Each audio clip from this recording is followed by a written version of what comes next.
بسم اللہ الرحمن الرحیم۔ میرے محترم دوستو بزرگوں، جیسا کہ نماز تراویح کے متعلق مسائل کا سلسلہ چل رہا ہے، تو آج کے جو مسائل ہے وہ تراویح میں قرآن کریم ختم کرنے کے تعلق سے ہے۔ تو آج کا سب سے پہلا مسئلہ ہے تراویح میں ایک مرتبہ ختم قرآن کرنا کیسا ہے۔ تو اس مسئلے کا جواب ہے ایک مرتبہ قرآن شریف ختم کرنا پڑھ کر یا سن کر سنت مؤکدہ ہے۔ قوم کی کاہلی اور سستی کی وجہ سے اسے ترک نہ کیا جائے، اسے نہ چھوڑا جائے۔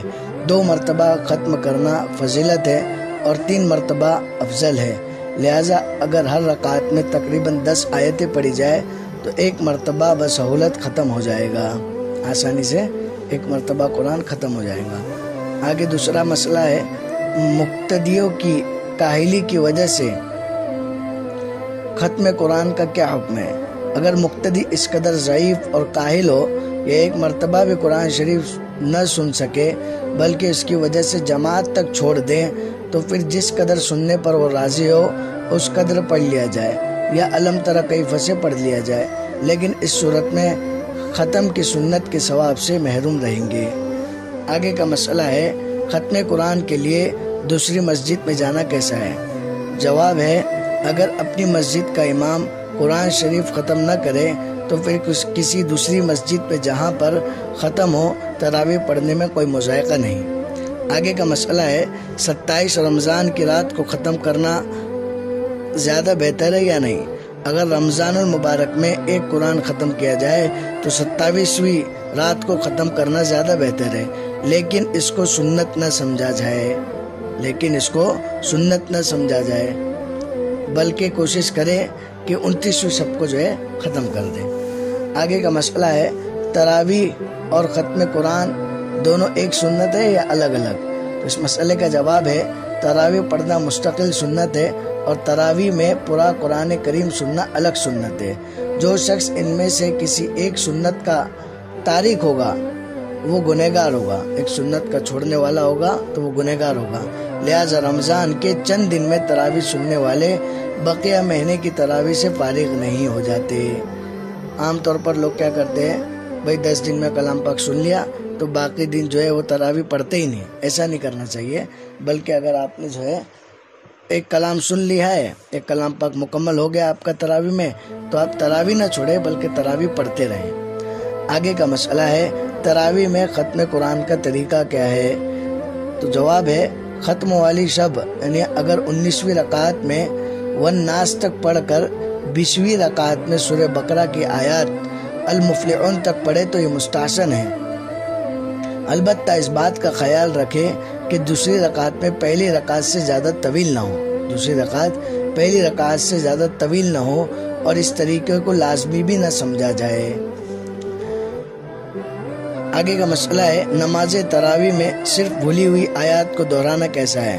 تو جواب اس مسئلے کا جواب ہے تراویح میں تلاوت کرتے ہوئے اگر حافظ صاحب آگے نکل جائے اور بعد میں معلوم ہوا کہ بیچ میں کچھ آیتیں رہ گئی تو ایسی صورت میں پورا لوٹانا افضل ہے، اور صرف اتنی آیتوں کا پڑھ لینا بھی جائز ہے۔ بہتر ہے کہ بھئی پورا لوٹائے، لیکن اگر وہ اتنی آیتوں کو پڑھ لیتے ہیں جتنا انہوں نے چھوڑا ہے تو کوئی مسئلہ نہیں، جائز ہے۔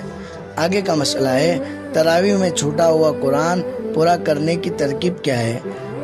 اس مسئلے کا جواب ہے اگر کسی شخص کی تراویح 2-4 دن سفر وغیرہ کی وجہ سے چھوٹ جائے اور یہ شخص چاہتا ہے کہ تراویح میں اس کا قرآن مکمل ہو جائے تو وہ اپنے امام سے کہے کہ وہ کسی شب 16 رکعت تراویح پڑھائے۔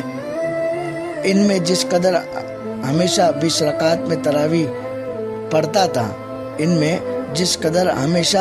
20 رکعت میں تراویح پڑھتا تھا اتنا پڑھے، اور بقیہ 4 رکعت میں کوئی اور شخص چھوٹی چھوٹی صورتیں پڑھا دے۔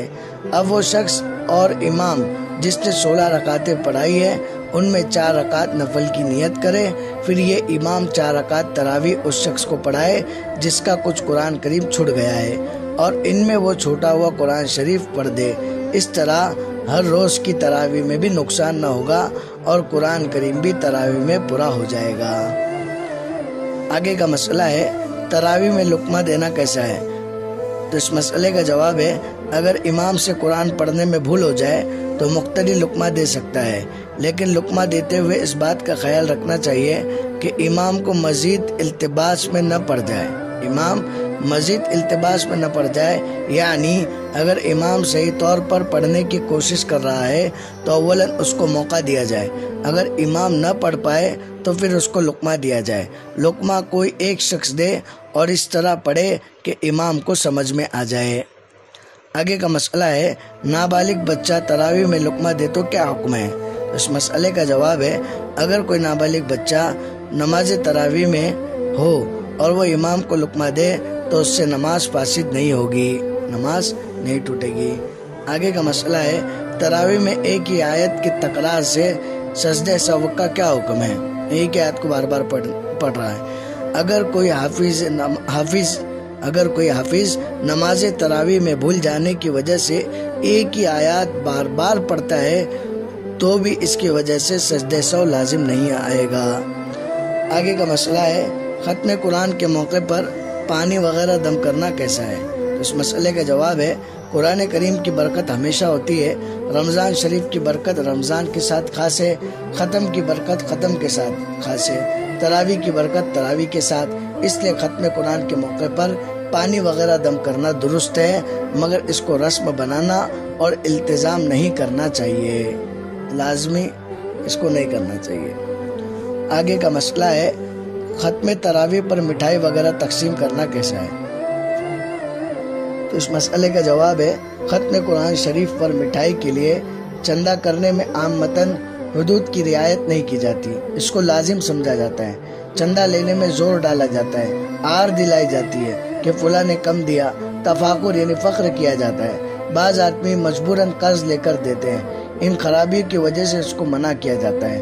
ہاں البتہ بلا التزام اور بلا چندے کے کوئی شخص اپنی طرف سے بخوشی تقسیم کرتا ہے تو اس میں کوئی مذائقہ نہیں، بشرطے کہ بوقت تقسیم مسجد کی بھی بے حرمتی لازم نہ آتی ہو۔ ہاں مٹھائی وغیرہ تقسیم کرتے وقت جو مسجد کا احترام کرنا بہت ضروری ہے۔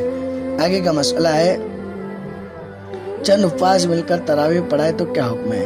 تو بہتر طریقہ یہ ہے کہ ایک امام تراویح کی پوری 20 رکعتیں پڑھائے، اگر چند حفاظ مل کر پڑھائے تو بھی درست ہے، اور مستحب یہ ہے کہ پہلا امام تراویح مکمل ہونے پر دوسرے امام کو آگے بڑھائے، مثلا ایک امام 12 رکعت پڑھائے تو دوسرا 8 رکعت، یا ایک 8 رکعت تو دوسرا 12 رکعت پڑھائے۔ آگے اور بھی مسائل نماز تراویح کے متعلق کل آئندہ انشاءاللہ ہم آپ کی خدمت میں پیش کریں گے۔ اللہ تبارک و تعالی سے دعا ہے کہ اس ماہ مبارک کی قدردانی کرنے کی توفیق عطا فرمائے۔ مغفرت والا عشرہ چل رہا ہے، اپنے گناہوں کو جو ہے بخشوانے کی توفیق عطا فرمائے۔ اس دعا کی خاص کر کے اس عشرے میں خصوصیت سے اس کا اہتمام کرے۔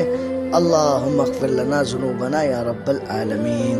السلام علیکم ورحمۃ اللہ وبرکاتہ۔